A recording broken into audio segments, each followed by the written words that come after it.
அந்த ஈஸ்வரன் ஆரத்தை இரும்பாக சுற்றி சுற்றி வருகிறது, சூழ சூழ வருகிறது. பார்த்தான் பார்வதி ஓடோடி வந்தார். சுவாமி, அறிந்து அறியாமலும் ஏதோ தவறு செய்து விட்டேன் சுவாமி, என்னை மன்னித்து ஏற்றுக்கொள்ளுங்கள். ஈஸ்வரன் பார்வதி, என்னை நீ சோதனை செய்த காரணத்தினாலே என்னை விட்டு நீ வெளியிட்டவர்களாக பெரிய ஒரு நேரம் வந்து விட்டது சுவாமி. உங்களை விட்டு வெளியிட்டாடுகள் பிரிந்திருக்க வேண்டுமா? பார்வதி, காரணம் என்னவென்று சொல்லுங்கள் பார்க்கலாம். தக்காவர ஓட்டையிலே தக்காவராஜன் உன்னை மகளாக வேண்டும் என்று சொல்லி சுவாமி அவர் வேலையாக நடந்து கொண்டிருக்கின்றார். மாநிலத்திலே என்னை மறுபடியும் உறுதியாக விரவி செய்ய போகிறீர்களா? சுவாமி, மாநிலத்தில் வயிற்றிலே என்னை அப்படி என்று சொன்னால் விரவி செய்யக்கூடாது. அப்படி என்று சொல்லு. பார்த்த பகவான் உத்தமியால் பார்வதியை உற்ற சிறு குழந்தையாக்கி தக்கின் வேள்விகளை சிவபெருமான் ஏகி விடுகின்றார். அழுகுற சத்தம் காதலி கேட்டது. ஏந்தி கையெடுத்து அங்கே இடது கண்ணோ முத்தமிட்டாள். கையெடுத்து வலது கரத்திலே முத்தமிட்டு அந்த குழந்தைக்கு தாட்சாயி என்று பார்வதா தேவி என்று பெயர் சுட்டி நாளு ஒரு நல்ல நெய்யுமா பொழுது ஒரு நல்ல வண்ணமுமாய்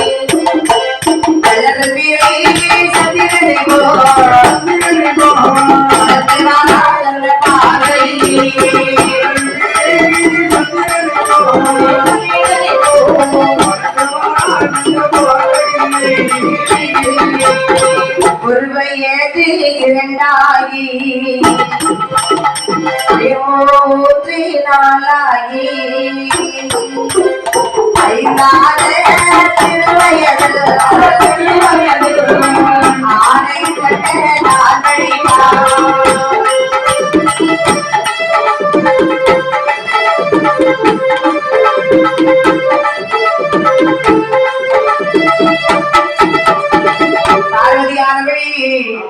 அப்படி இருக்கும்போது நாகரமாகவே வளர்ந்து வருகின்றார்.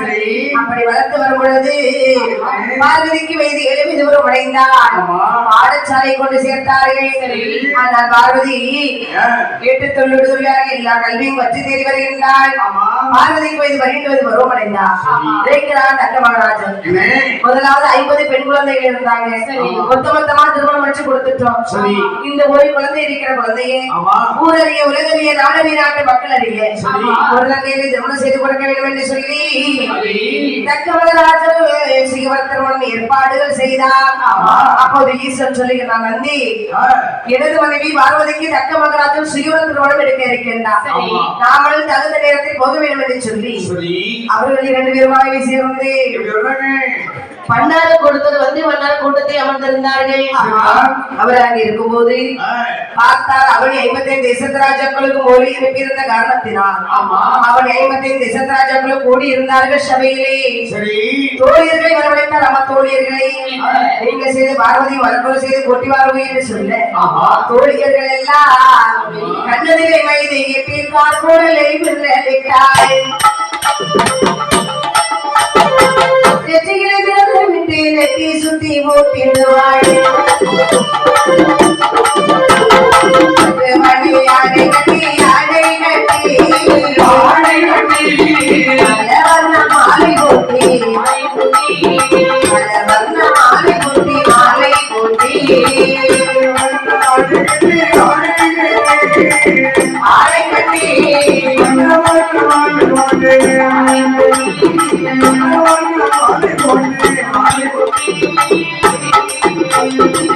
கண்ணதிலே மைதீட்டி கார்குழலை விடலிட்டார். வெற்றியிலே திறந்தவிட்டு எட்டி சுட்டி தானம் ஓட்டி பார்வதியை மனவரையிலே அழைத்து வர வேண்டும் என்று சொல்லி மணப்பெண்ணை அழைத்து கொண்டு மங்கைய வந்தார். மணப்பெண்ணை அழைத்து கொண்டு மங்கைய வந்தார். மங்கைய வந்தார். மங்கைய வந்தார்.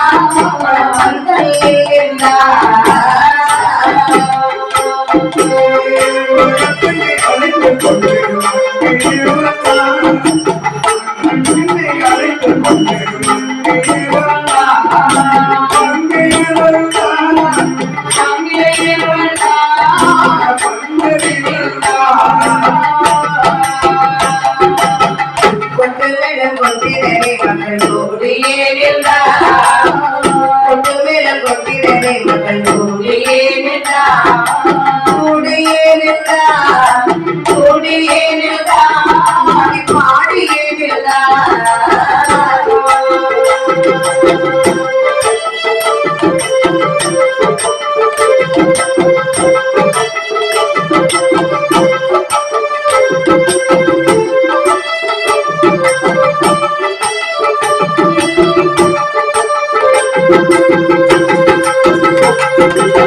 மணப்பெண்ணை நாளடைந்து மகிழ்விடை சூழ கைலாச வன்மலைபுரமாகவே பார்வதியை அழைத்து ஒருபுறமாக கொண்டு வந்தார்கள்.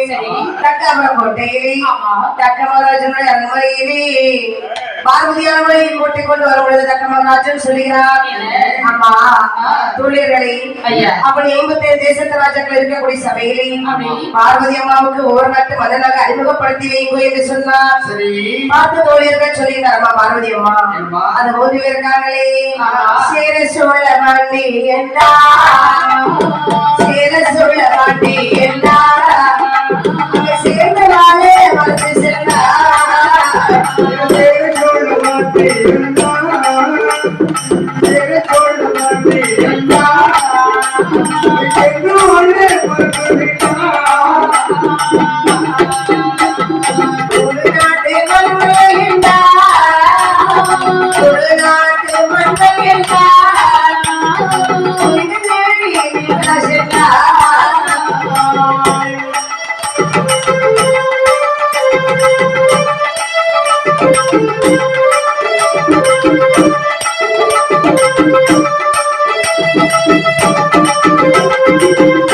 பார்வதி அம்மா அந்த 3 பேர் இருக்காங்களே, அந்த 3 பேர் சேர சொல்ல பாண்டீர்கள்.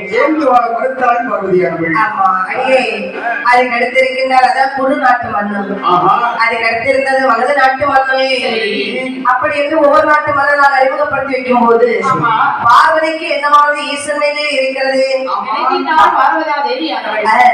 அன்று நம்மளை வாழும் தக்கனுக்கு பிள்ளையாக கொடுக்கும் போது 12 வயதிலே உனக்கு சீவரம் நடத்தும் போது பண்டார கோலத்தோடு உன்னை மாலை மனம் சொல்லி கைதிக்கு வருவீன் என்று சொன்னாரே பகவான். சரி, அந்த ஈசனை இருந்தாலும் எனக்கு 12 வயது ஆச்சு. பரமசிவனையோ மாலையிட்டு மனம் ஓடிக்க மகாதேவன் மரவில்லையோ என்னை சொல்லி பாரதியா என்னை சொல்லி பாரதியா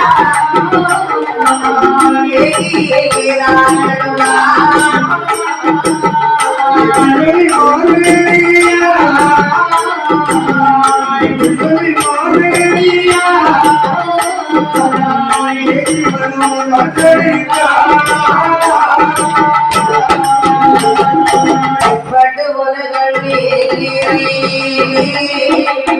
பக்கமெல்லாம் சோழ விட்டார் ஒன்று போட்ட கண்ணீரை முகங்கள் எல்லாம் சோழ விட்டார். ஆதிசிவன் தலை நீரைத்து ஆதிசிவன் தலை நீரைத்து ஆயிலையால் புலவலாதா.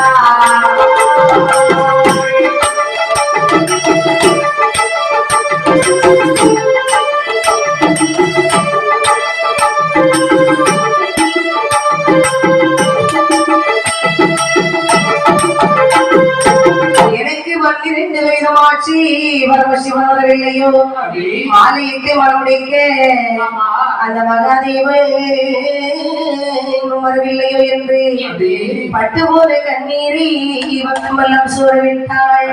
கொத்து போன கண்ணீரை முகங்கள் எல்லாம் சோழவிட்டாள். அம்மையான பார்வதியானவள் ஆதிசிவனை மறைந்து கொண்டிருக்க பார்த்தான் தண்டமகராஜன். ஓடோடி வந்தான் பார்வதி, இதோ பலர் மாலை இருக்கிறது. இந்த மாலை எடுத்து உனக்கு படித்த மணவாளன் கழுத்தினை போட்டு மணவாளனாக ஏற்றுக்கொள் பார்வதி என்ற கையிலே கொடுத்தார். மாலையை கையிலே வாங்கினாள் பார்வதி. மாலையை சுழற்றி ஏவாராய் பதவந்தலுக்குள் மாலை சுழற்றி ஏவாராய்